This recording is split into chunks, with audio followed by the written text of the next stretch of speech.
What's cooking, everybody? It's Monday, August 17th. 2020 is still shitty, and this is the Poor Couples Food Guide Deep Dish Podcast, where we do a deep dive on all your favorite foods. I'm your host, Poor Couples Food Guide Erik, aka The Goose, aka Lost Forest, and with me as always is my lovely co-host, Poor Couples Food Guide Meg, aka Le Skunk, aka Mega Skunk. Hello. And together, we are feeling a bit sour tonight. We've got a real lemon of an episode ready for you guys. We hope you're hungry for some tasty knowledge facts, because today your main course is going to be lemonade.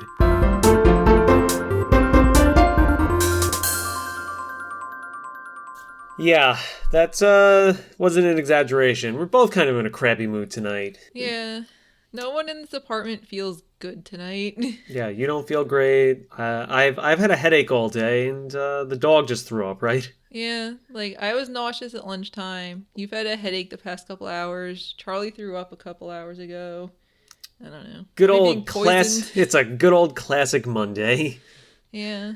And to top it all off, got a letter today from the fucking IRS saying that we owe them money, despite the fact that I checked my bank account and we sure as shit paid them their stupid, their blood money. Yeah, their blood money. So, spent, I'd say about an hour on the phone trying to get a hold of a human being to tell them. And failed. And yeah, an hour later and 6 telephone numbers later, we didn't make it. So, I don't know what's gonna happen. I guess we'll try again tomorrow, or might have to fucking go in person.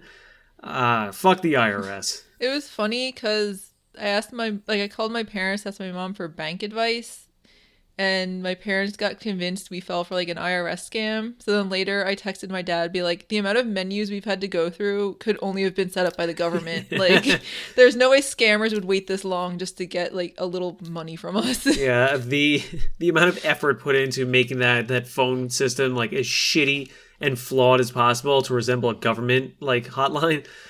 I don't think the $300 we supposedly owed was worth that amount of effort. Scammers are probably more efficient than the government. Yeah, to be honest. Honestly, if you think that it's fishy that you got something asking for money for the government and you're able to easily get in touch with somebody, I got news for you. That's a scam, because if it's a government phone, then you're not getting a hold of somebody. And that was IRS tips brought to you by Poor Couples Food Guide, I guess. Jesus, let's switch topics to something actually tangentially food related. Friday food this week, we're going to make some crunch wraps at home. Not from Taco Bell, although I'm curious, did Taco Bell invent the crunch wrap, or is that a thing that just... I know it's not an authentic Mexican-American cuisine that was invented centuries ago, but...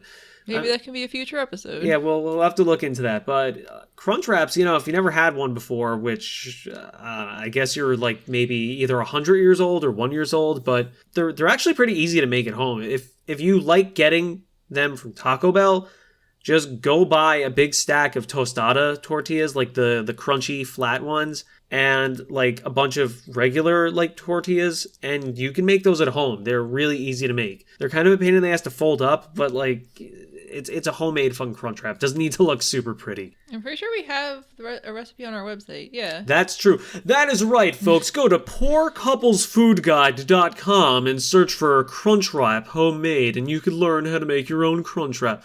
Seriously, though, we have a bunch of Taco Bell copycat recipes and shit on our website. So if you've never been to it, give it a look. We have a whole section devoted to just making our own versions of famous foods from restaurants and fast food places at home, because 99% of the time, if you make it home, it's going to taste better and it's going to be better for you. So what are you waiting for? Make some crunch wraps at home. Yeah, it's under the we can do it better category. Yeah, that's what actually I feel a little bit ashamed, but I kind of forgot that we had that category on our website. It's been that long since we wrote something for the we can do it better. If you guys want us to do more, if you give us feedback, it might inspire us to actually post more recipes and stuff. Yeah, nudge, nudge. If you'd like to know how to make, for example, a McDonald's chocolate milkshake, we could help you out with that. Although that's a bad example because it's a fucking milkshake. Okay, I'm all full of appetizers. We got actually a lot of stuff to cover today, despite the fact of just being fucking lemonade, but there was a lot of research to be had. So because of that, Without further ado, I present to all of you today's main course.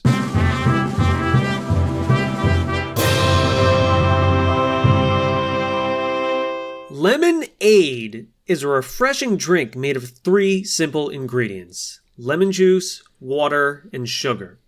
At first, I was going to start this off saying I'm not really sure if we need to explain what lemonade is to everyone, but unfortunately, thanks to Britain, we actually do. So, for the majority of the world, such as North America, South America, most of Asia, and also Africa as well, lemonade is, well, lemonade. It's a sweet, uncarbonated beverage made with lots of lemon juice, as we mentioned above. It's a simple drink, just juice, water, and sugar, and the high concentration of juice gives it a cloudy yellow color to it. Meanwhile, in the UK, their idea of lemonade is, well, 7-Up, basically. Seriously, in Britain and Australia, if you ask for a lemonade, you'll get a fizzy, clear-colored, lemon-flavored soda. Apparently, at some point, some asshole decided to create a lemon-flavored carbonated beverage over there and call it a lemonade. So yeah, many brands of lemonade over there are pretty similar to 7-Up or Sprite, since they're just lemony citrus soda, or sometimes even just seltzer water. A lot of them contain very little juice from real lemons, relying more on lemon flavorings, and since they contain little or no juice, they come out clear in color. In the context of food documentation, you see a lot of places refer to the aforementioned normal lemonade as cloudy lemonade, because, like she said, the concentration of juice inside of it gives it a little bit of a cloudy appearance. Of course, in the context of this podcast, we're just going to be referring to it as, lemonade. Because that's what it is. It's fucking lemonade, not soda. Our podcast, our rules. Meanwhile, the British version of lemonade tends to be clear in color, and food documents seem to call it clear lemonade, despite it just being a can of fucking 7-Up. As we said, around the world, your standard glass of lemonade is a lot stronger tasting, containing a high amount of juice in it, hence why it has that quote-unquote cloudy lemonade moniker. Britain's fake lemonades seem to have only around 2 to 5% lemon juice for most brands we were able to research. Compare that to actual lemonade, where you see upwards of 20% juice content. Fuck yeah, baby. Give me that pucker power. That's what we're talking about. Why would you want some wimpy-ass, babby lemon soda with some, flavorings added when you could just be drinking a nice, tall, refreshing glass of fruit acid? 1/5 lemon juice? Get that vitamin C, bro. Boost that immune system shit. Let's go, baby. Just don't drink pure lemon juice unless you're in the mood for a challenge. Unless you're like me and just like to eat lemon slices, because that's also yummy and basically just pre-lemonade. Anyway, the word lemonade itself is derived from the French and Italian words limon and limonata, which in turn was taken from Arabic. Checks out, actually, considering lemonade seems to originally come from the Middle East and Asia. In English, it pretty simply combines the word lemon with the suffix ade, A-D-E, which now just sort of has come to mean any fruity soft drink beverage. As far as we could tell, there's no real official definition or guideline for what constitutes an ade. Nowadays, you see lemonade, limeade, orangeade, grapeade, cherryade, Gatorade, Powerade, Flavorade, Kool-Aid. It goes on and on. There's a whole bunch of aids for you to try. Just don't try out AIDS. Anyway, sometimes you see lemonade in powdered forms, sometimes you see it in frozen concentrate forms. No matter what, though, it is one of the most refreshing drinks on the planet. The quintessential summertime drink. Seriously, I don't think there's anything more satisfying than being outside on a hot summer day, working up a sweat, feeling miserable, like you're gonna melt and pass out. Then you get inside, you have a nice, cool glass of lemonade. I'd argue sometimes it's even better than an orgasm. Just that nice, crisp, tart flavor, but it's balanced out by the sweetness. Ice cold. Oh, fuck. It's like the most wonderful shock to the system you can get. Also, lemonade makes for excellent practical gag material, since it also looks like you're drinking pee. Yeah, I actually knew a guy in high school who, he told people apparently if you drink pee 3 times, you'll die. And, he told that to me and my friends, a few times. Not sure why. I don't know if he meant, you drink pee 3 times in a row, or, 3 times ever in your life. He wasn't really clear on that, and, not sure what his source was. Pretty sure that's not true. I can't exactly speak from experience, but I feel like with all the piss porn out on the internet, if they were dropping dead after 3 shoots, probably would have heard something about it by now. Didn't Bear Grylls drink his pee a lot or something? I just remember Survivor Man being like, yeah, don't actually drink your pee. Yeah, Bear Grylls was like, I don't know, he's kind of like if you released like the cast of Jackass into the wilderness and just let them film. Meanwhile, Les Stroud from Survivor Man, he actually kind of seems like he knows what he's doing, so make of that what you will. Anyway, moving away from pee talk for now, at least. Sometimes you see a variation called pink lemonade, which can be flavored with grapefruit juice or strawberry juice. Those are pretty tasty, a little bit sweeter, more on the confectionery side. There's also a type called brown lemonade, which is apparently made from brown sugar and molasses. Never had that one, and actually never heard of it before we researched this episode. Honestly, sounds kind of gross, but I guess I'd be willing to try it. I guess. Yeah, I don't know. I don't like the sound of it. I know it's brown because of brown sugar or molasses, but it makes me think that they just use rotten lemons. I don't know. There's not a ton of situations where brown equals yummy. I mean, chocolate, I guess, but even then, most chocolate is like dark brown. Yeah, no one really goes, oh boy, know what I could really go for? Food that's the same color as shit. Another lesser known variation of lemonade, believe it or not, is garlic lemonade.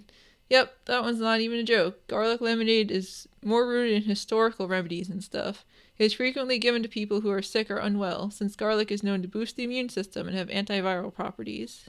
As far as the taste goes, well, it's actually not bad. It sounds gross. It sounds like something that should be like a cartoon gag joke that leads you to have a Doug moment.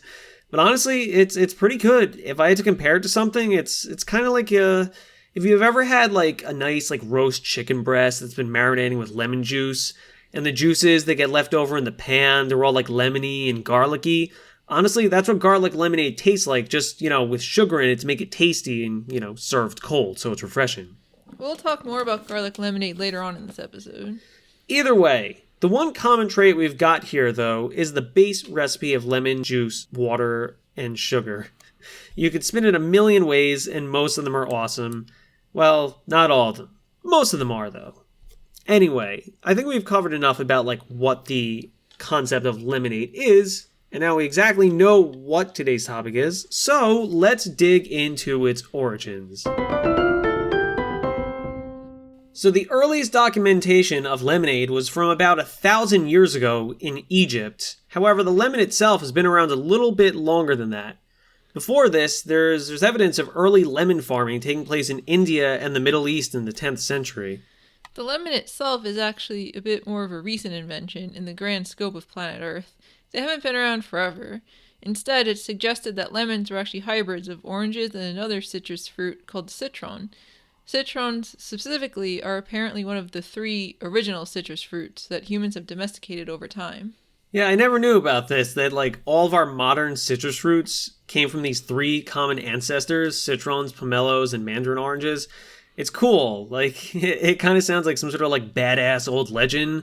By the glory of citrus, before there was lemons, before there were limes, there were but the 3 original citrus masters, citron, pomelo, and mandarin. Their powers combined to defend us from the great scurvy plague. Is it the citrus triforce? Citron, pomelo, and mandarin? Yeah, either that or it's the cast of the next season of JoJo's Bizarre Adventure. The citron, which is the ancestor of a lemon, honestly just looks like a shitty lumpy version of a lemon. They're kind of ugly.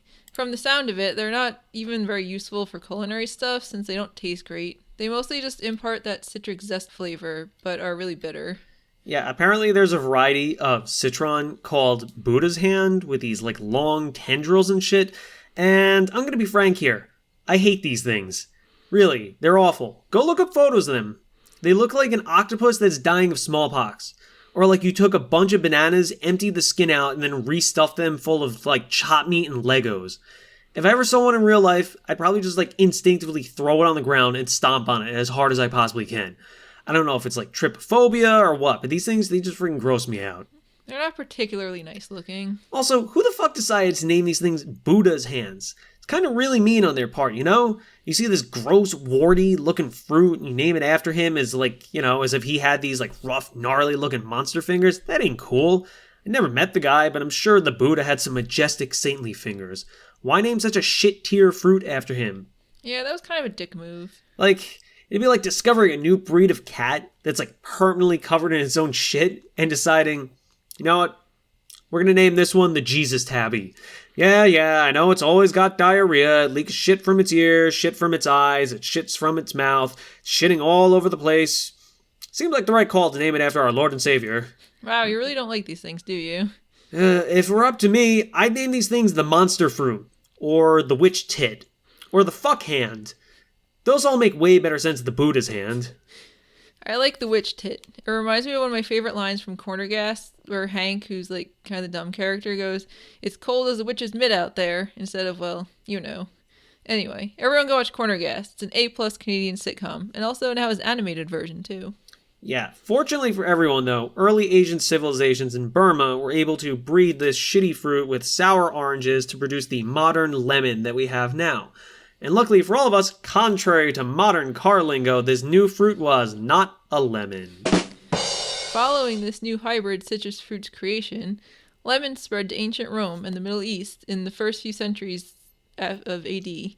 They weren't grown very much, probably because people didn't know what to do with them yet. Yeah, seriously, think of how often you actually just like grab a lemon out of your fridge and make something with it. Like, I know you, Skunk, like to eat just like lemons, but I feel like you're in the minority here. I mean, I only really eat them when they're like on my cup of water in a restaurant, just so it doesn't go to waste. Yeah, like all sour right. Stuff. Fair enough. I feel like though, like odds are the average person just will never just reach into their fruit, into their fridge and grab a lemon. Just it's refreshing.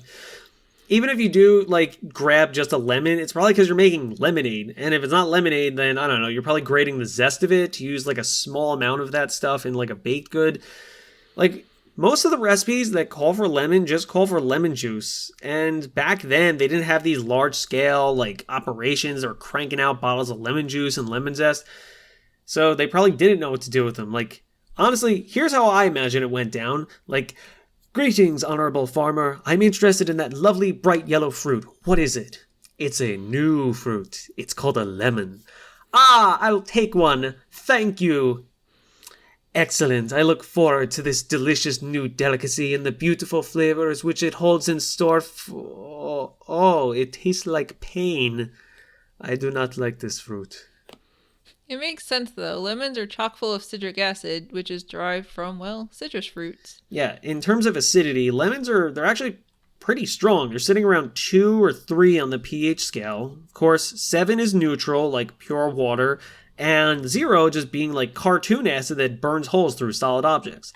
Lemon juice itself isn't enough to cause injury, but it is mildly corrosive, and like if left on skin for long enough, it can cause some irritation and discomfort from mild chemical burns. It's worth noting, as we covered in previous episodes, different pH foodstuffs have different flavors. Alkaline foods like pretzels and baking soda tend to taste bitter because alkalines are bitter. Acids, meanwhile, are sour, which would explain the ultimate pucker power that lemons possessed. Interestingly, apples are somewhat acidic too, despite not being citrus fruits. Rather, they contain malic acid, which isn't quite as strong, but still gives some fruits a nice tart flavor. I think most fruits are on the acidic side of the pH scale, actually. Yeah, and when we were looking into this, apparently you could just take malic acid supplement pills for some reason. I guess some people believe malic acid is good for your metabolism and it aids in detoxing your body. I didn't really fact check that one to see if there's any evidence supporting it, but hell, if it makes people eat more apples and lemons and shit, like, the more the merrier. Apples are friggin' awesome. At any rate, let's get back to lemons. As mentioned, lemons were introduced to Rome and the Middle East, but didn't really catch on much at first. They were later grown in Egypt around 700 AD, and this is where they first start to gain some steam. Yeah, following this, lemons were finally grown wide scale for the first time in Italy in the 1500s. I guess all those Italians just couldn't wait to have some limoncellos.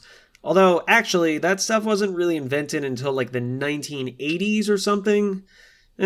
Who'd have thunk that it would have taken people so long to come up with the idea to drop some lemon peels into paint thinner and call it a drink? Huh. I guess we're lucky we didn't end up with penne alla limoncello instead of penne alla vodka if both were invented or in a similar time frame. Ugh. Anyway, after this, they became a staple fruit for many European countries and were eventually introduced to the Americas by Columbus in 1493. From here on out, lemons were a common food ingredient, and people began breeding different varieties for different purposes. There's the Meyer lemon, which is small and pretty easy to take care of. You can actually grow them in pots year-round. And then we've got the Eureka lemon, which can be grown year-round in warm climates, and apparently that's the common type of lemon that you'll see in most grocery stores. Do they grow in Eureka's castle? I don't remember seeing any back then, but you never know. Deep cut.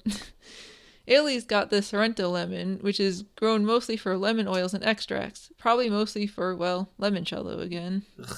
Limoncello sucks. It does. Every time we have it, you're expecting it to just be like Mike's Hard Lemonade, and it doesn't. Not. It tastes like garbage, or it tastes literally like poison. Yeah, If you handed me a beaker of limoncello and were like, drink this poison, I'd honestly, well, first of all, I'd say, no, I'm not drinking poison. But then second of all, if you held a gun to my head and said, drink this poison, I would drink it and I'd be like, well, it was nice knowing you. Oh yeah, believe it or not, there's also another breed called the variegated pink lemon, and it's like a weird green and yellow, like striped tie-dye lemon with, it actually has pink flesh inside of it. This one, it basically just seems like someone really, really wanted pink lemonade to like be based on a real fruit, so they bred it like that. I don't know. I think that's the same reason you can now find blue raspberries. Yeah, there are real blue raspberries out there in the wild, and, well, probably not the actual wild, probably more in farms, but close enough. Anyway, that just about covers up the origin of one of the major ingredients of this week's topic, the lemon. Next up, we're going to take a look at the other major factor in lemonade, water. Now then, as we all know, water was invented by Almighty God when early single-celled organisms was like, holy shit, it's hot. I could use a glass of some sort of like clear liquid. Yea, and the Lord answereth by descending and bestowing upon them the first glass of... But yeah, seriously though, you get the picture. We're not going to go over the creation of water, since it probably involves some like complex astrophysics and in-depth fundamentals of chemistry. And that's not really what we're here to talk about. Science is for nerds, so instead, let's get nitty and let's get gritty so we can talk about some motherfucking lemonade history, everybody.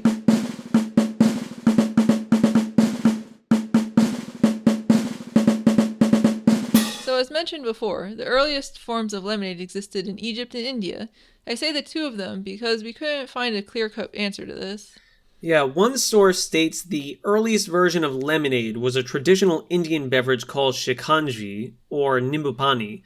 And actually, it sounds pretty interesting. Like, a basic recipe for shikanji starts with lemon juice and water, raw sugar, ginger root, salt and pepper, and sometimes spices like saffron and cumin. Though, admittedly, I'm not exactly crazy about the thought of adding salt here. Meanwhile, over in Egypt, they were brewing up a concoction of fermented barley, mint, rue, black pepper, and citron leaf. This one kind of sounds even worse if I'm being honest. Barley tea is good though, so maybe it's not the worst. Wait, what is rue? Is it nasty? I feel like my parents might have accidentally gotten rue at a plant nursery once, and we were looking it up to find out what to do with it, and apparently it's an herb with limited culinary usage, and it's poisonous in high doses. Cool. Very goth lemonade, then. Also, by the way, what's with all these old lemon drinks, like having pepper in them?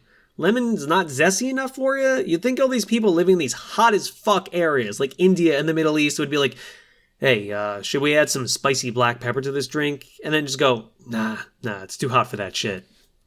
Fortunately, that kashkab drink eventually morphed closer into actual lemonade, sometime shortly after the year 1000 AD.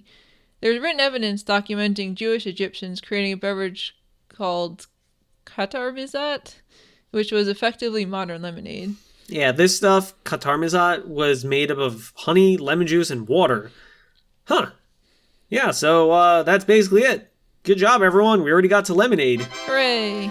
Yeah, so turns out, despite the super complicated top secret formula of sugar, lemon, and water being invented all the way back then, it actually still took a while for it to catch on in the West. Around the same time people in Egypt were making legit lemonade, the British were making medicinal cordial drinks using lemon juice. Yeah, so I guess not the worst idea in the world. Lemons have a decent number of health benefits, so it makes sense that they're making like medicine with lemon juice. For starters, like many citrus fruits, they have a shitload of vitamin C in them. Like over half your daily recommended intake of vitamin C can be found in one lemon. Vitamin C is good for your immune system, so it helps with maintaining strong bones and collagen as well. It promotes a good cardiovascular system, it aids to prevent heart disease and lowers your blood pressure. And also, ironically, despite the fact that citric fruits are practically made up of like battery acid, they metabolize into alkalines, meaning they can help lower your body's natural acidity, which then in turn helps to prevent some like weird random shit like gout and kidney stones and all sorts of random bullshit that pops up when you're too acidic. Don't forget about fighting scurvy, you landlubber. Arr. In addition to vitamin C, lemons also help protect against iron deficiency and anemia. Basically, lemons contain a small amount of iron, but it's not really enough to make a difference. But what they do contain is tons of citric acid.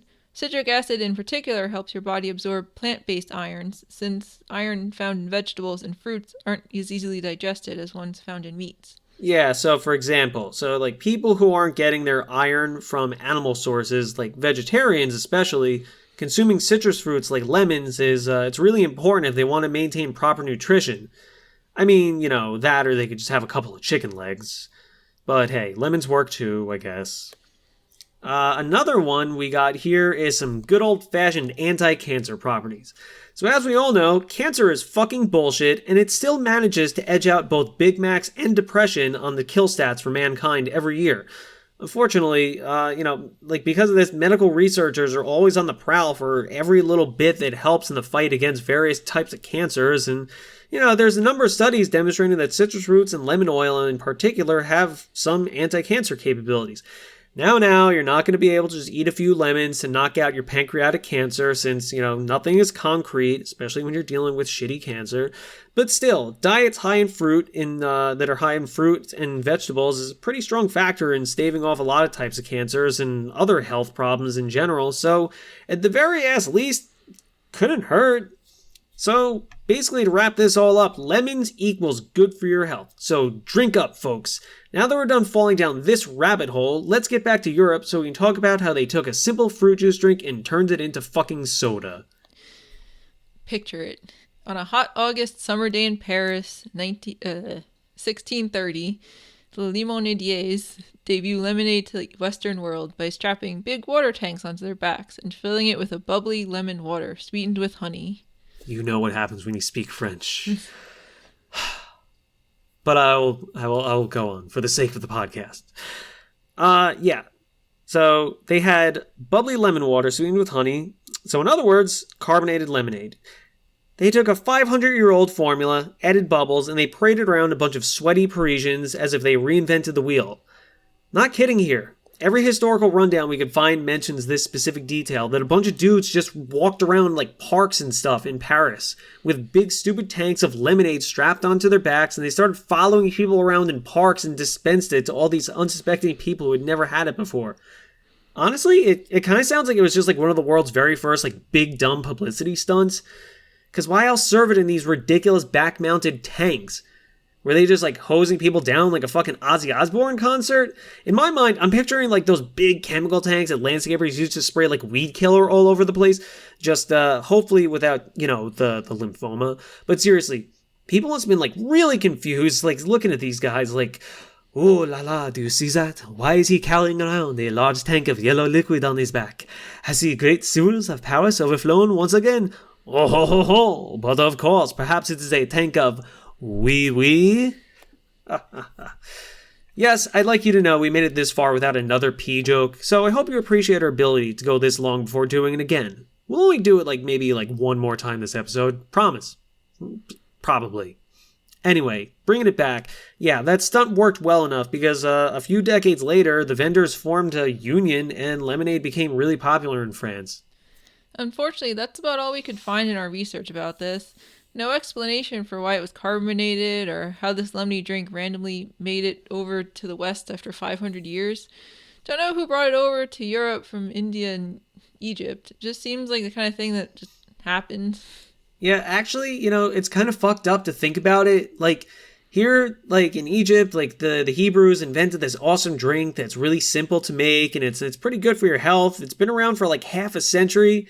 And then some jackass like goes to Cairo, comes back from his trip, and like now he has this big idea to pump it out in these stupid big dumb spray cans and mount it onto a bunch of poor guys who probably drop dead from carrying them all day. And this guy, they act like they just had this brilliant new invention. Man, the Jews get the short end of the stick as usual. Anyway, lemonade stuck around in Europe, and it caught on in a lot of other countries, not just France. The next step for it was mass production, thanks to a man known as Johann Schwepp.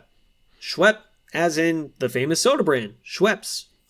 Here in America, Schweppes is probably best known for making ginger ale and flavored seltzer. Interesting to think about that this company has been around making that stuff way, way before the big seltzer water trend exploded like 5 years ago. Yeah, what the hell was up with that? Like, we got all this shit like La Vie and La Croix and like spiked seltzer and hard seltzer and like all these sorts of like hyper popular flavored like carbonated water and all that shit. I guess it just like took a company to package it in like fun, colorful cans and call it handcrafted or something stupid like that for it to catch on with the masses. I feel like I'm the odd one out though. Seltzer just it just kind of tastes like poison to me. I'm not the biggest fan of soda, but like at the same time, seltzer it really needs some like sweetness to it to take away from that bitter carbonation flavor. Seriously, every time I've ever drunk one of like those popular fancy seltzers now, like it just leaves me really confused. Like it makes me think like this could be really good, but instead it kind of just tastes like I'm licking the suntan lotion off of a sweaty guy's back. Yeah, I feel like I try seltzer like once a year in the hopes that now I'll like it because the flavors all sound yummy. And every time it just tastes like a little yummy, but mostly poison. Like this weekend, we were at a gathering and there was this... A socially distant gathering. And there was, there are two different versions of like the same flavor Smirnoff like thing, red, white, and... What was it? Red, white, and berry or something? Yeah, red, white, and berry. Yeah. There was a Smirnoff Ice version, which was so good. It tasted just like blue raspberry soda. It was so good. Yeah, it tasted like somebody melted a firecracker ice pop and then just like added some alcohol to it. Yeah. And then there was a seltzer version, which was ass. Like I picked up the seltzer version by accident when I went to go get another Smirnoff Ice version. And it was like, why does this one taste bad? And it's like, oh, because it's seltzer and not a delicious beverage. Yeah, it was fucking sabotage. The cans looked exactly the fucking same. They were the same color, same font, everything. Everything on the can was 100,000,000% the exact same, except one said ice and one just said seltzer. So, fuck you guys. Fuck you for tricking us like that. Anyway, but back in 1792, Schweppes started selling carbonated beverages in London, and it was about like 10 years after the company was founded in Switzerland.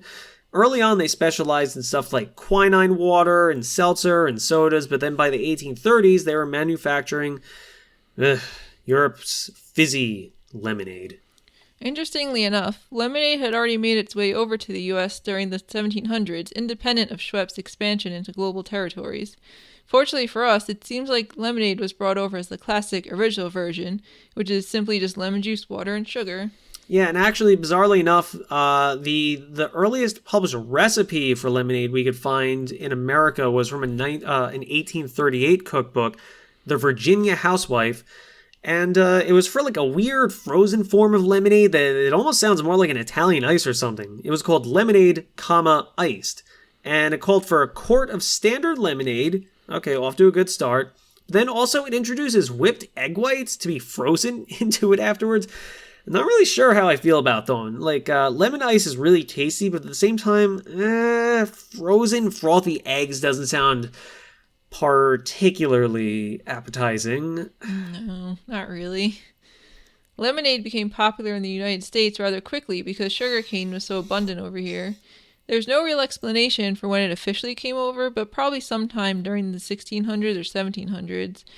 That seems like a safe bet since sugarcane was a big crop during the colonial era. Also, based on some written records, from the sound of it, it seems like lemonade has, it just seems like it's been a beloved summertime treat for quite some time here. American writer Laura Ingalls Wilder wrote about lemonade being a popular summer drink, specifically on the 4th of July, when people were like waiting in long lines trying to get a cup of the sweet, sweet summer love and nectar from a local lemonade stand. And note, when we say lemonade stand, we don't mean like little kids peddling country time powdered stuff on the side of the road so they can save up for a Nintendo 64.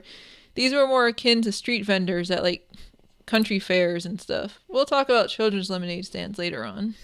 Next up, pink lemonade is a variety of lemonade that uses strawberry juice, cranberry juice, and maybe grapefruit juice to give that lemonade a pink hue and make it a bit sweeter of a flavor, like we mentioned earlier in the podcast.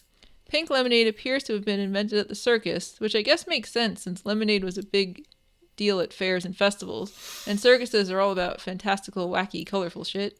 There's one claim about a Chicago man named Henry Allott ran away to work at the circus and he invented a pink lemonade, apparently. His obituary states he added red cinnamon candies to the lemonade one day to spice things up, no pun intended.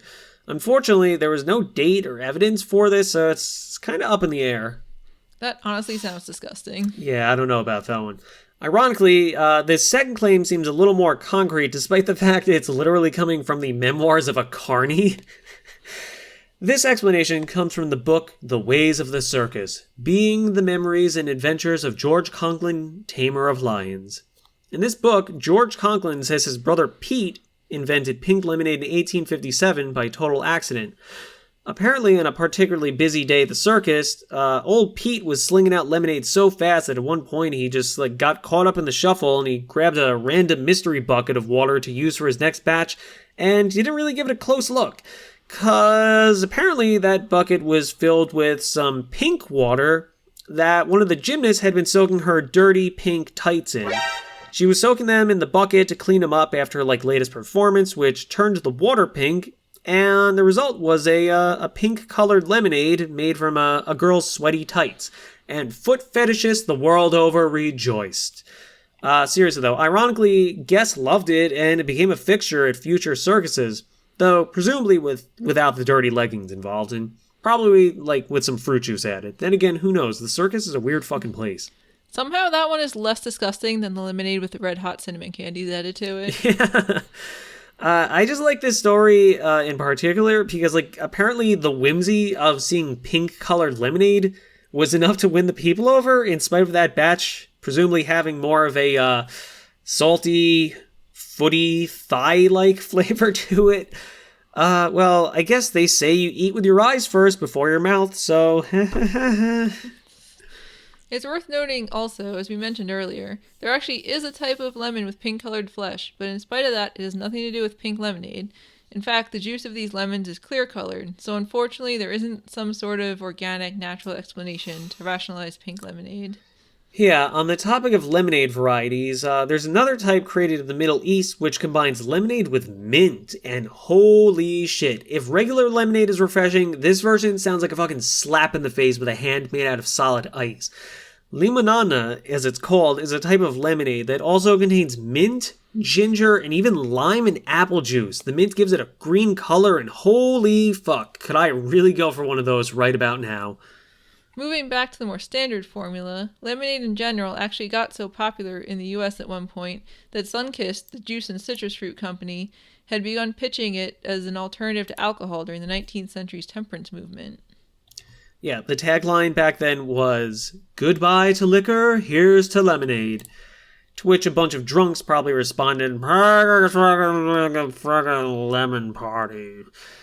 Seriously though, I'm not sure what the connection here is. This was still 150 years before hard lemonade was a thing, so I don't know. Nothing about lemonade tastes or resembles liquor or beer, so I guess maybe it's kind of similar to hard cider a little bit. Both are fruit juices, or both are fucking delicious, they're both kind of tart. Actually, hang on a sec.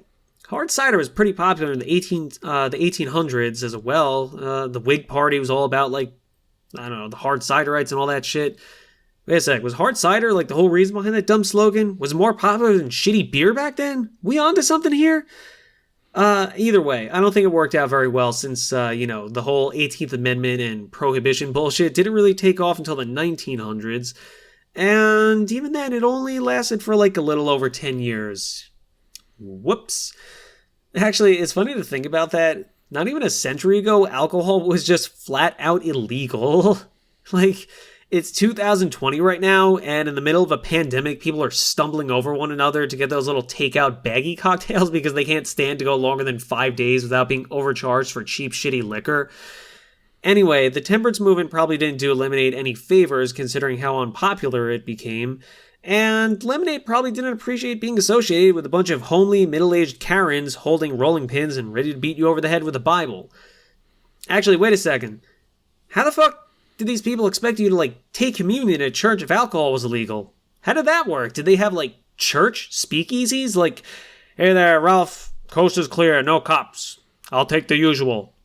Got it. One holy sacrament coming up, buddy. It's because it's not alcohol. It's the blood of our Lord and Savior Jesus Christ. Alcohol was illegal, but vampirism was totally cool. Vampirism is still totally cool. Well, either way, it doesn't really matter since the temperance movement went the way of the Zune, and lemonade remained just as sought after, and we're still drinking both it and booze to this very day. Obviously, that all said, the story doesn't stop there, because now it's time to get modern and see what people have been doing with lemonade in recent history. So, as mentioned, lemonade has been popular in America for centuries. Even to this very day, you can find it in almost any soda fountain machine. You can get powder versions of it at every grocery store. Most supermarkets have all these different brands of regular lemonade in a bottle. Also, I feel like you don't really see this one very often anymore, but concentrated lemonade used to be pretty big. Like those big stupid frozen logs of concentrated juice that you melted and added water to make quote-unquote fresh lemonade. What happened to those? I feel like they were really popular when we were kids, and now they just aren't really around much anymore. I remember my mom making orange juice from concentrate when I was really young. I liked stirring the lump of frozen orange goo around until it melted. I remember being a kid and drinking just the concentrated fucking juice and being like, I'm gonna die. Apparently, though, the idea of juice concentrate was invented by Cedric Donald Atkins. Great name, by the way, dude. In the 1940s in Florida. Checks out. Florida loves their citrus fruits. Well, that and, heroin. Anyway, this guy, Cedric Atkins, was originally going to college to become a doctor, but his family ran out of money, so he just settled for a regular old Bachelor of Science. I guess that's a pretty good consolation prize. A few years after he graduated, for some reason the Florida Citrus Commission contacted him and asked him to come up with a way to create, better orange juice, basically. Turned out to be a good idea, though, because they were able to invent a new method called cutback concentration. Before this, boiling fruit juices to concentrate them removed the vitamin C and other nutrients from it, as well as changing the flavor and made it less palatable. This guy Atkins and his team managed to change the process to keep all that good stuff, while still concentrating it into a condensed package that made it easier for storage. Yeah, ironically, despite this guy having a bunch of patents created for his processes making juices and concentrates, the patent for that whole cutback process that he invented was instead awarded to the United States government. Fuck. What a great backstab on the federal government's part. Hey, so we need you to do some work and invent this new drink process for us because we want it to be easier to send orange juice to the troops. Think you're up to the challenge? Wait. Before you answer, just remember, we're going to totally steal your idea and claim the patent all for ourselves. You didn't think we'd actually give you the credit, right? Oh, that's a good one. You forget you're dealing with Uncle Sam here. Get the fuck out of here. Now go do our work for us. But yeah, anyway, like we said, you don't really see this stuff anymore. I don't know, maybe the clean eating movement chased it out of supermarkets since, surely frozen fruit is worse for you than fresh stuff. Oh, wait, what's that? Oh, right, frozen produce actually tends to retain more of its nutrients than fresh versions. Oh well, there goes that theory. Earlier we mentioned that lemonade stands have been around for a couple hundred years in the form of street vendors. But what about all these annoying little kids sitting on the side of the street? Well, the history on that is a little murky since, honestly, a kid selling juice for a nickel isn't exactly much to write home about. Though on that note, one early account of an amateur adolescent lemonade stand mentions a Cornell student supposedly set up a lemonade stand in his dorm hall in 1873 to help pay his tuition. Yeah, I don't know. Maybe he was in on the whole goodbye to liquor, hello to lemonade temperance thing. Curious how effective that method was. On one hand, school's probably way fucking cheaper back then, but at the same time, how many glasses of lemonade did you need to sell for a dime to actually make a dent in your tuition? Yeah, so unsurprisingly, there wasn't much in the way of historical documentation when grade schoolers first started this practice, though it's estimated to be a 20th century invention. Yeah, nowadays in America, and less commonly in other places like England as well, lemonade stands are they're a fixture during the summertime. Children set up a table, they make some shitty lemonade out of powdered drink mix, and they sell it for like 50 cents or something. Maybe some of them actually make fresh squeezed lemonade. I don't know. I haven't patronized enough of them to get a feel for it. Anyway, hilariously, one of the reasons we actually have seen lemon stands pop into news headlines in modern times is because of more lousy examples of bureaucratic government bullshit. That's right, it's not enough for the G-men to steal patents from juice makers, they also gotta shut them down too. One example took place in 2015 in Texas. Some kid had their lemonade stand shut down by local authorities who cited they needed a permit to operate a temporary food service stand. In response, their mother tried to apply for said permit, but then was informed that in order to do that, she needed a thorough inspection of her kitchen by the health department to deem it safe enough. Yeah, another one of these, it took place right here in New York a couple years ago. Some 7-year-old boy set up a lemonade stand at his house, which it happened to be nearby a country fair that was also running at the same time. And wouldn't you know it, vendors from the fair reported him to local authorities who, instead of laughing in their faces at the prospect of grown adults asking a child's lemonade stand to be shut down, instead they proceeded to inform the kid that legally he couldn't run it. Side note here, but people in the area pointed out that the kid's stand was selling lemonade for 75 cents, while the fair was selling lemonade for, over $7. Yeah, so in other words, fuck those guys. Honestly, this is a weird topic for us since we're not really fans of kids. And by that, I mean we can't stand kids. That's putting it politely. As much as I truly want to have a good laugh at some snotty twerp being served illegal summons and bawling their eyes out, it's just fucking stupid. Lemonade stands are a win-win situation. Some dopey kid learns something about business enterprise and capitalism, and then some joggers get a cup of refreshing lemonade. And, so much as it hurts to do this, I gotta side with the kids on this one. Red tape is bullshit and it benefits nobody. I guess it just goes to show you, apparently we hate the government more than we hate children. I don't know if it always used to be so close, but government really hasn't been helping their case lately. Yeah. Case in point, phone call to the IRS today. Yeah, funny how that worked out. Wasn't planning for this to be such an angry, fucking, highly, politically stung edition of a food podcast, but hey, my fucking parents would be so proud right now. They're probably watching fucking Fox News or something now. Anyway, let's close this little rabbit hole out. There is some resolution at the end of the tunnel here. For starters, New York did actually introduce some state legislature after that incident, which officially declared lemonade stands to be legal. And in addition to this, Country Time Lemonade established Legal Aid, a program in which they grant money to help dumb kids pay legal fees related to having their lemonade stands shut down. That's a catchy name. I like that they named it Legal Aid. It sounds like they should just turn that into its own drink. From the makers of Lemonade and Orangeade, we bring you Legal Aid, the most boring soft drink of all. It's got very little sugar, it's got very little juice, and overall it's got very little flavor as well. It's honestly mostly just water. But it's the perfect soft drink to get you through your next litigation when you need your drink to match the soul-crushing weakness that you feel in your heart from having to deal with America's depraved legal system. Buy it now, or we'll sue you for libel. Also, fun facts time. Believe it or not, the Japanese soft drink brand Ramune was actually named after lemonade as well, as a corruption of the word lemonade. In Japanese, it would be transliterated as Ramunedo. The earliest forms of Ramune were in fact lemon-flavored, so of course an English dude was the one who brought it over there. Scottish pharmacist Alexander Sim created the drink, and he introduced it to the Japanese in Kobe Prefecture in 1884. Despite this brand name, Japan also has non-Ramune branded lemonades called Remonido, which straddles the line between dopey carbonated lemonade from the British and classic normal lemonade.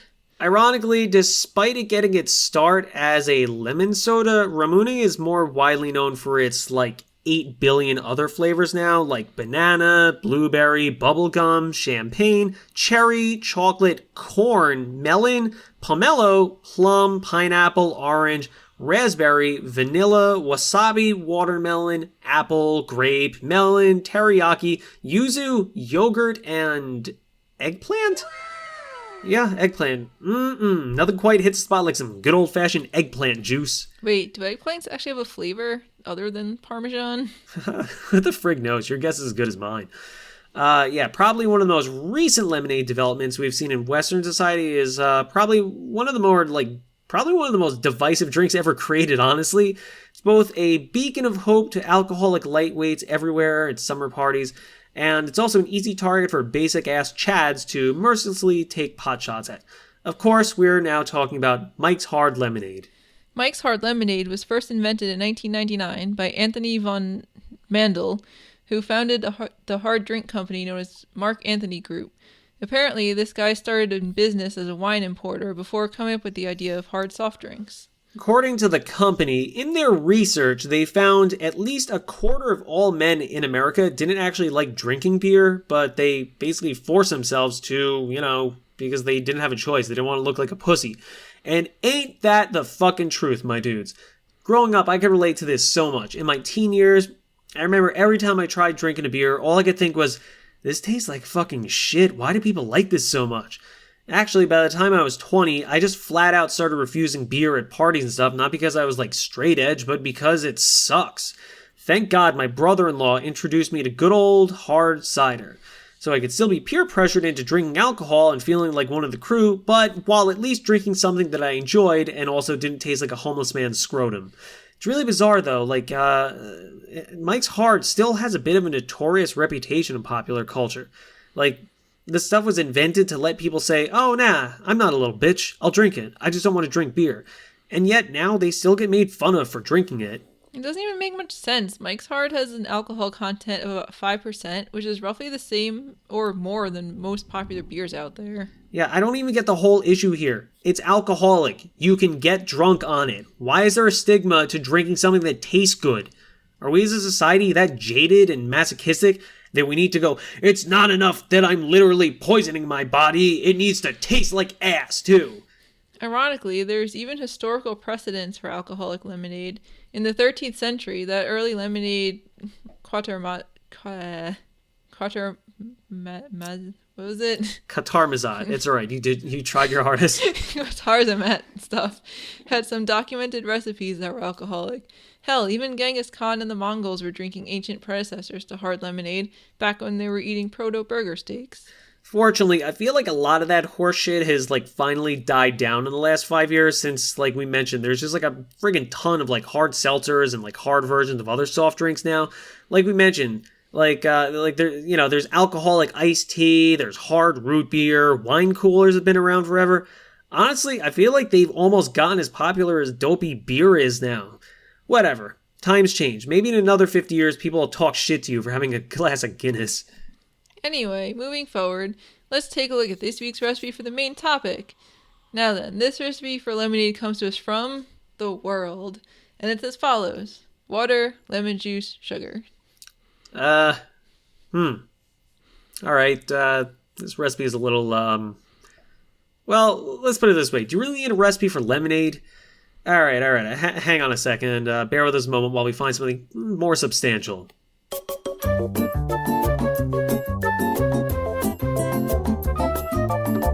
Okay, so, instead of regular lemonade, let's try some tasty garlic lemonade. Yeah, we weren't joking when we mentioned this at the beginning of the episode. Garlic lemonade and garlic tea is a real thing. I know, it sounds kind of weird, but hear us out here. So garlic may be kind of smelly, and if you eat it, it might make you kind of smelly too. But if you get all garlicky yourself, you'll be able to ward off vampires. And, well, people in general, which is totally worth it. Yeah, and real talk, like we said earlier, garlic tea and garlic lemonade has been a sort of folk remedy for when you're sick for ages. Makes sense though, lemons are good for you, garlic is good for you, so it seems like a no-brainer then. Garlic lemonade should be a pretty damn good drink to take if you're afraid of getting sick. Or afraid of vampires.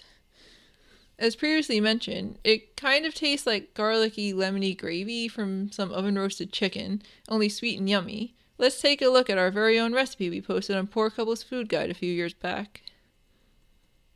So, for starters, the ingredient list is 1 cup of boiling water, 1 bulb of garlic, 1 cup of sugar, 1.5 cup of lemon juice or the juice of about 6 lemons, 6 cups of cold water, and 1 cup of ice. The process is really simple here. Boil your water and crush your bulb of garlic into coarse pieces. Take your boiling water and pour it into a pot with the sugar and crushed garlic. Stir it up to melt the sugar, and after that, let the whole thing steep for about 5 minutes. After those 5 minutes are up, stir in the lemon juice and let that mixture set for another 5 minutes. After this, add half the cold water into your pot, mix it well, and then strain that mixture into a pitcher. Add the rest of your cold water into the pitcher and stir the lemonade to mix it thoroughly. Add in your ice cubes and stir a bit more to make sure it's nice and cold. You can then put the pitcher into your fridge and let it get as cold as you want. Once it's cold, it's ready to go.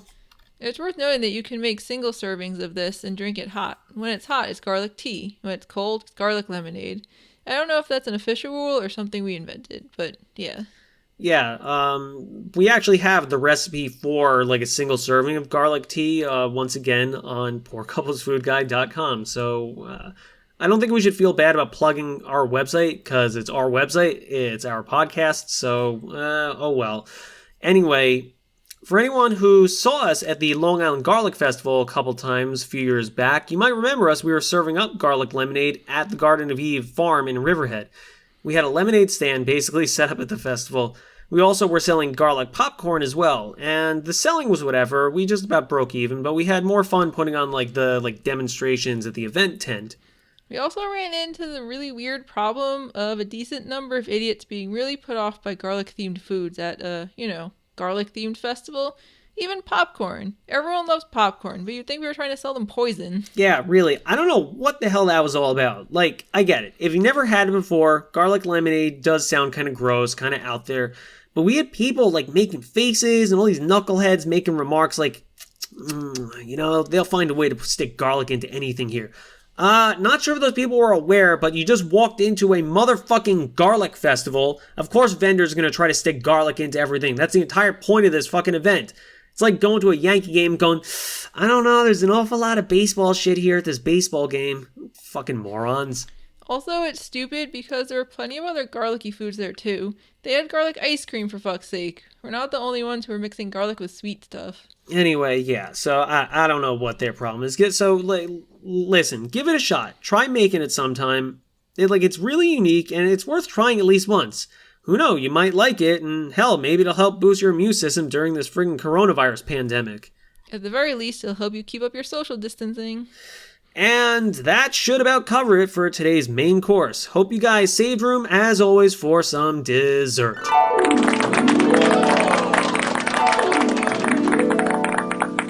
Okie dokie, so this week we're going to do another edition of Review Roast. So, Review Roast is a recurring column where we browse online reviews of our favorite local restaurants and we valiantly defend their honor against the villains who have sullied their hallowed names. There's a lot of assholes out there, and we don't have time to roast them all, so let's see what we could find. Today's episode, we're going to be looking at reviews for Brickhouse Brewery, once again here in Patchogue, New York. Now, Brickhouse Brewery has actually got a cool bit of history. I think the building itself was, it's 200 years old or something. It used to be a general store called Shan's, but in the last 20 years, 2.5 decades, they became a brewery, and they were ahead of the whole stupid microbrew craft beer craze. So they're pretty cool, and they've always had good food, good menu, and we're a little bit biased in favor of them now, I guess, because they also catered our wedding. So I think we'd said it in another episode, but shout out to Brickhouse Brewery. You guys did a good job. We got a lot of compliments on the food. Yeah, I was gonna say, if the food had been bad, even if they catered our wedding, if the food was bad, we wouldn't have stood for that, so. Yeah, and we like food, so I feel like we're qualified to defend them against trolls on the internet. With that said, let's move on to our very first Stupid Idiot review.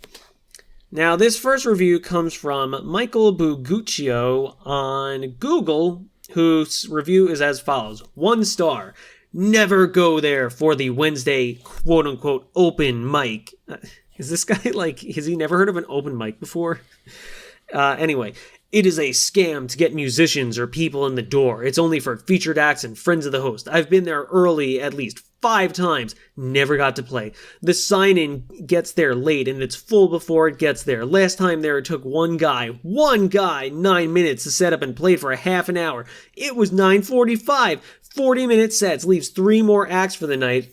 Then maybe the open starts around midnight. Oh yeah, I contacted the management and was told Brickhouse Brewery has nothing to do with the open mic. F that. Me and my friends will never go there.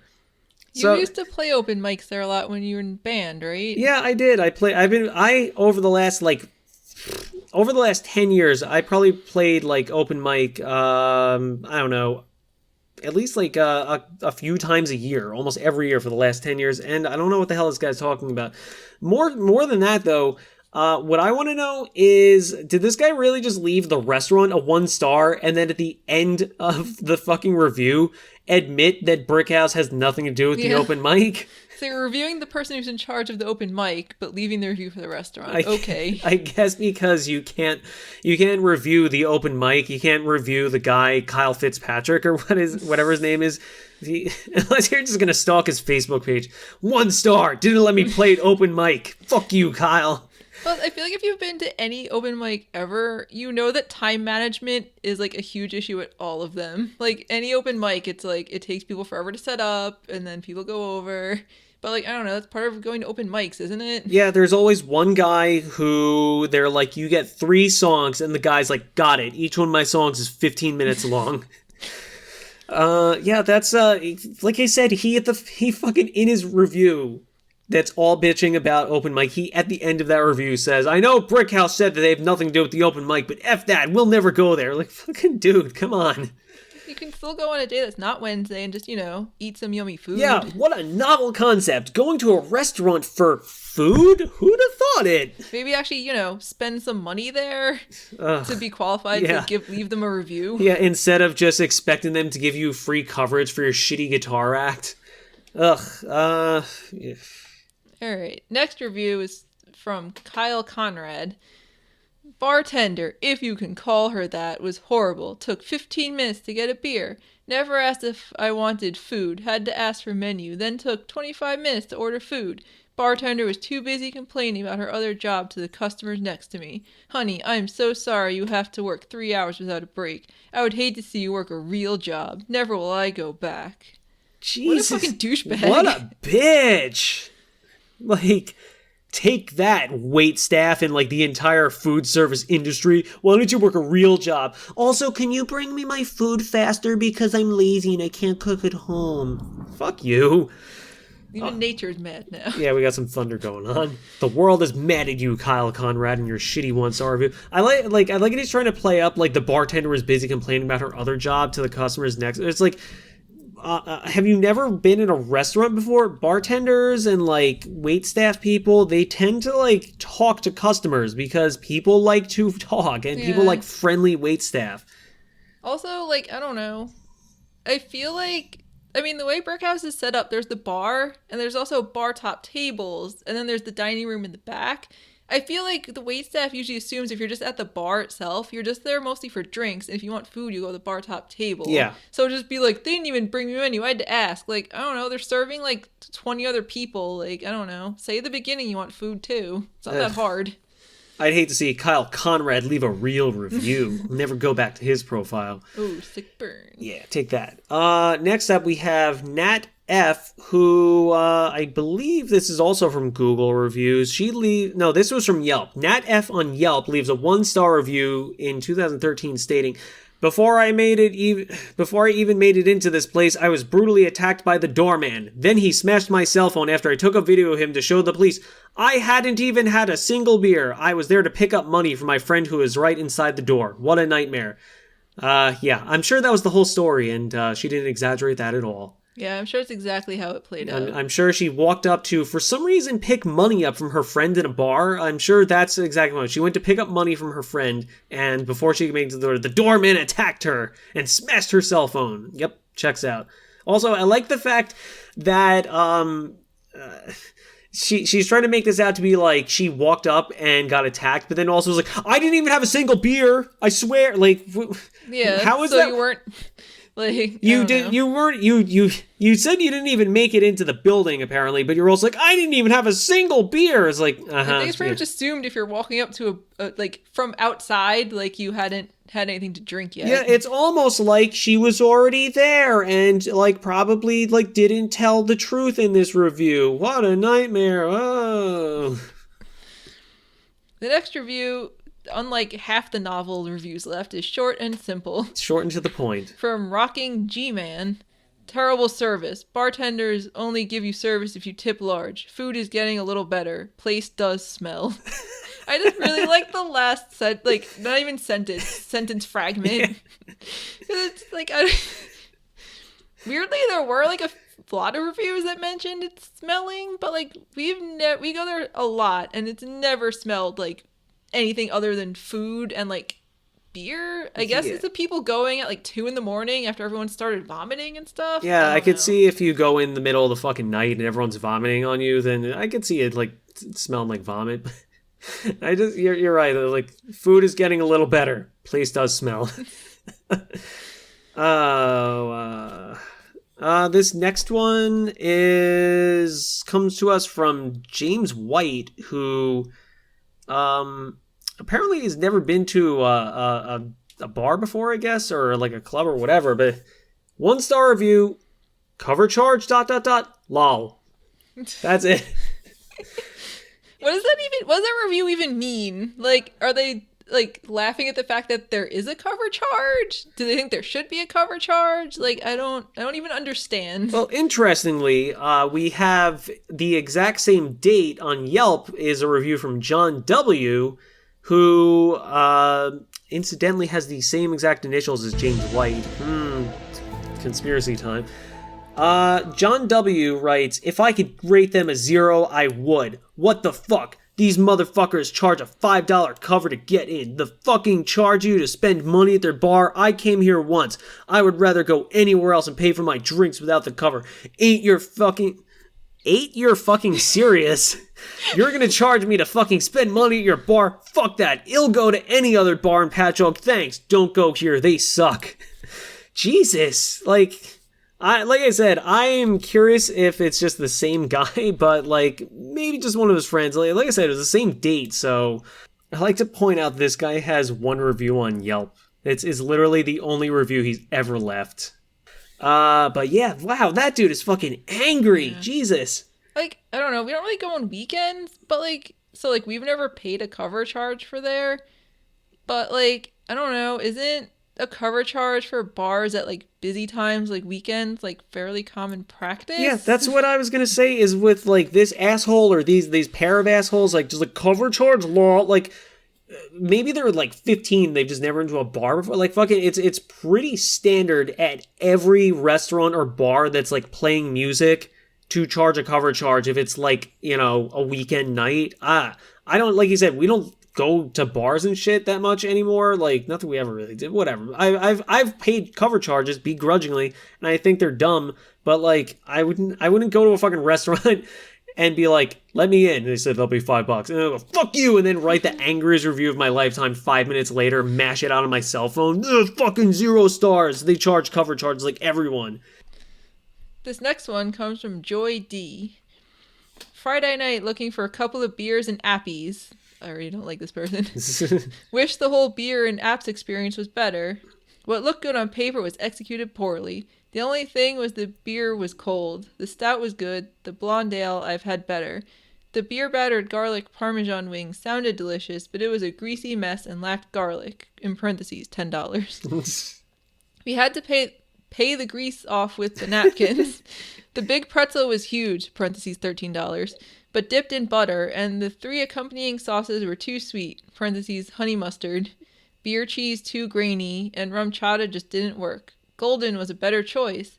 To top it off, we heard the vocal stylings of a guy who couldn't coordinate his off-key vocals to his disjointed playing. Again, like, I don't know. Don't leave a review based on, like, the music acts, but, like, I mean, that's only part of the review, but still. I like that she said they had to pay the grease off with napkins. Like, the grease, I'll give you napkins if you leave. Right, if you say so, I'll get out of here. Why, like, newsflash, like, fucking, I got bad news for you. Like, wings are fried. Yeah. Like, yeah, you could bake wings, but at bars and shit, like, hot wings and, like, whatever, like, chicken wings are fried. They're deep fried, so, like, complaining that they're too greasy is like complaining that the pretzel has too much flour in it. Yeah, I was gonna say, I feel like in the past, we had complained about their beer battered chicken fingers being a little oily. But at the same time, like, it's chicken fingers, so, like, we're not gonna leave a bad review about it. Like, I've had their beer battered Parmesan wings, and they're different. The chicken fingers are, like, in a thick, like, pancake batter.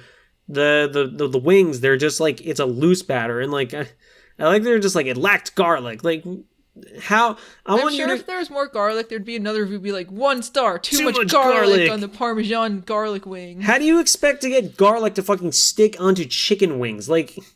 I don't know. Also, I like that they complained about, like, the dipping sauces for the pretzel and then just suggest, like, Golden would be a better choice. It's like, so if you want fucking pretzels and, like, a bottle of shitty Golden, like, go to the store, buy pretzels and Golden mustard. Yeah. Bam. Honey mustard is the best mustard. Like, I don't care. Like, honey mustard will always be better than whatever other ass mustard there is. This next one is from Lindsay Bergen. It's from 3 years ago.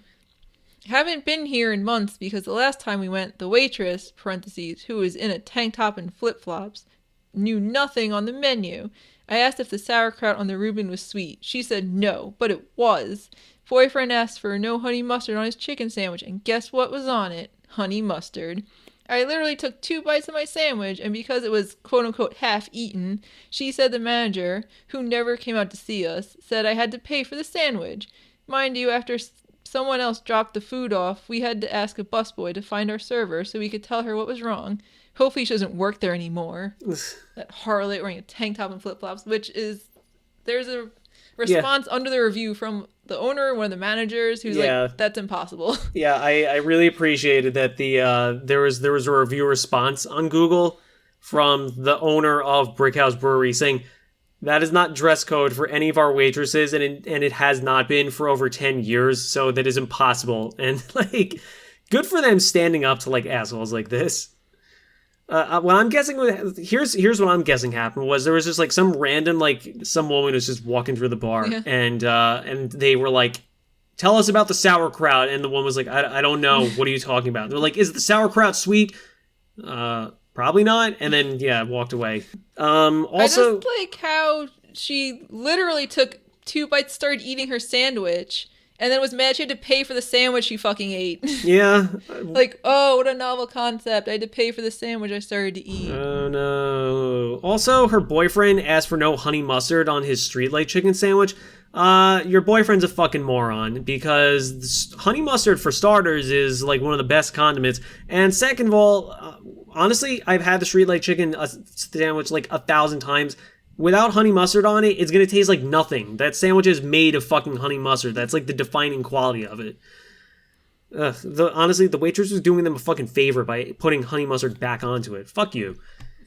Oh, God. All right, let's move on to our last review, which comes from... novel? Yeah, yes, Shakespearean novel. This is the review to end all reviews, which comes from J.A. on Yelp, and this man wrote a masterpiece. Unless you are receiving a complimentary meal, the service is an insult. Even then, it's highly questionable. Upon arrival, my party was seated in a dining room that, for the majority of our stay, was not more than 70 to 75% full, and the place did not seem understaffed. Such a lovely people-viewing experience I had here as well. I watched manifold servers apologizing to the numerous guests whose orders were lacking. In fact, I even had the opportunity to watch patrons who had arrived well after we did, consuming food, well before our cuisine arrived at the table. I'm not making this shit up. This is verbatim how it was fucking written. This is quote for quote. Our drinks finally arrived after 20 minutes, and the order was incomplete. The water was missing. Once a marathon of time had elapsed after our appetizer, we suspected our lunch order had been forgotten. After questioning our server, the food arrived, eventually. Whether the order was whipped together in that time period, or had lain in the kitchen cooling down is unclear to me. The cuisine is not even good, it is simply flavorless. Sorry, Brickhouse, but you cannot just throw some bacon and creative cocktails on the menu and transmute it into a sophisticated eatery. The hot wings were not hot. In fact, the sauce was a bit creamy, and fast food burgers taste better. We were offered complimentary beverages to compensate for the tardiness, and shortly after ordering, we learned the bartender was running behind. I ate my meal without any drink at all, no bar beverage and no refilled water. Brickhouse, I shan't see you again. Holy shit! This sounds like satire. It does. I looked, the guy has like 130 fucking reviews on Yelp. I didn't look at the others to see if they were fucking written like a fucking Shakespearean play, but like, motherfucker. Also, I like that the guy fucking like, honestly, I don't even, like, after all that, I don't even know what the problem was. It just sounded like it was busy. Yeah. But like it was only 70 to 75% full. Like, at lunchtime, that's like pretty full. I like at the end, he's just like, they gave us free drinks. And that wasn't like he's mad because like apparently it took a long time and they were running late or something and they gave him free drinks to make up for it but he shan't see them again, unfortunately. He also doesn't mention how big their party was. Like, did you come with like 10 people and then are mad that the table of 2 people got your food before you? Like, that's how it usually works. That's a pretty common thing. I don't know, if you're fucking if you show up and you're like, my party was seated in the dining room with the majority of us stay, like fucking like I don't know. There's no way that this guy isn't like a fucking like Victorian era of upperclassman that just fucking traveled to the future and is like mad. Like, who fucking speaks like this? I don't know. I gotta say, like, if this is how this guy actually speaks, like on a day-to-day basis, I don't think he should be going to like bars for like pub food. Yeah. I don't think chicken wings are up your alley. I'm confused. Because I just realized in the second paragraph, because this review legit has 3 paragraphs, he says, our drinks finally arrived after 20 minutes. But then at the end, he says, like, he ate his meal without any drink at all. No bar beverage and no refilled water. So, like, which one is it? That's a good point. Did your drink, like, finally come after 20 minutes? Or did you not get a drink? I think in his just, like, I think this guy was just, like, he was doing, like, a creative writing assignment. And then towards the end, he forgot what he wrote. Probably. He forgot the story. Or, like, did you finish your lunch in 20 minutes? In which case, why are you complaining that it apparently took so long? Oh, my God. J.A., I shan't read your reviews again. All right, peeps. So that we're all set here. Check, please. Well, that's it for this week's edition of Poor Couples Food Guide Deep Dish Podcast. Remember, we are, in fact, the only podcast left where you're more likely to learn about cereal than serial killers. Search recipes, cooking tips, and other cool stuff on our website, poorcouplesfoodguide.com. And don't forget, you can always write into us at poorcouplesfoodguide@gmail.com to ask for any food advice that you may need. You can also send in any comments, feedback, criticism, hate mail, love mail, chain letters, postcards, and whatever random pondering should pass your mind. Once again, that's poorcouplesfoodguide@gmail.com, or if you like, you can hit us up on Facebook, YouTube, and Instagram as well. Next week, we'll be serving up one of the most ubiquitous summertime treats of all time. No campfire is complete without one of these bad boys, and yet, surprisingly, despite seeming fairly modern, they've actually been around for nearly 100 years. Think you know what it is? Write into our email or comment on social media with your guesses, and if you're correct, we'll give you a super cool shout out in a future episode.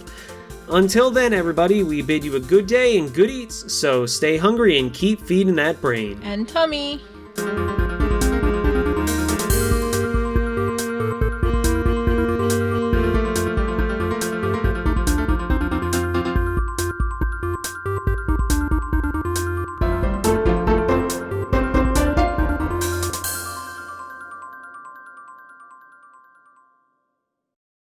Also, it's thundering. It's at lightning, which is annoying because I don't want to wait forever to take the dog out. You should invent some sort of like gun, not a gun, but like a thing. Where is this going when I'm talking about taking the dog out? I meant take him outside, not take him out mafia style. A thing that looks like a gun, but it's actually a magic gun, and you just like aim it at your dog's like chest, and it just like magically evaporates all the pee in their bladder. You do that for people too.